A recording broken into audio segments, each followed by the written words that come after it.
Nel 2204, your pageant vlogger host. Subscribe. Magandang araw Pilipinas and good day pageant lovers. Update para sa Miss Grand International 2026 All-Stars Edition. Isang matinding pasabog agad ang ibinigay ni Gassini Ganados ng Pilipinas matapos ang opisyal na anunsyo ng kanyang pagsali sa Miss Grand International All-Stars 2026 Edition. Matapos kumalat ang balita tungkol sa kanyang pagbabalik sa international pageant stage, agad namang naglabasan ang kanyang mga bagong photoshoot na talaga namang ikinamangha ng mga pageant fans. Sa bawat larawan, makikita ang mas matapang, mas elegante at mas handang bersyon ni Gassini na tila ba nagsasabing handa na siyang muling lumaban para sa corona.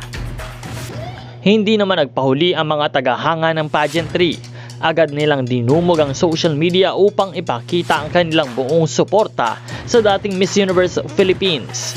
Maraming netizens na nagsasabing isa si Gassini sa may pinakamalakas na laban sakaling tuluyang sumabak sa Miss Grand International All-Stars Edition.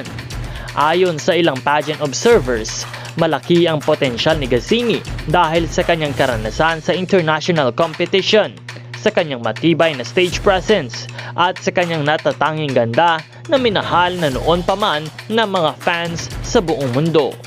Sa kasalukuyan, patuloy pang umaani ng papuri at suporta ang kanyang mga bagong larawan at marami na ang nagsasabing isa siya sa mga dapat bantayan sa nasabing kompetisyon.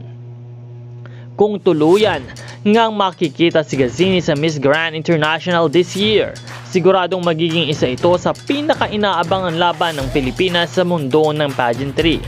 Kaya mga ka-pageant fans, kumapit dahil patuloy tayong magbibigay ng mga pasabog pang update sa darating at pagbabalik ni Gassini Ganados sa international pageant stage.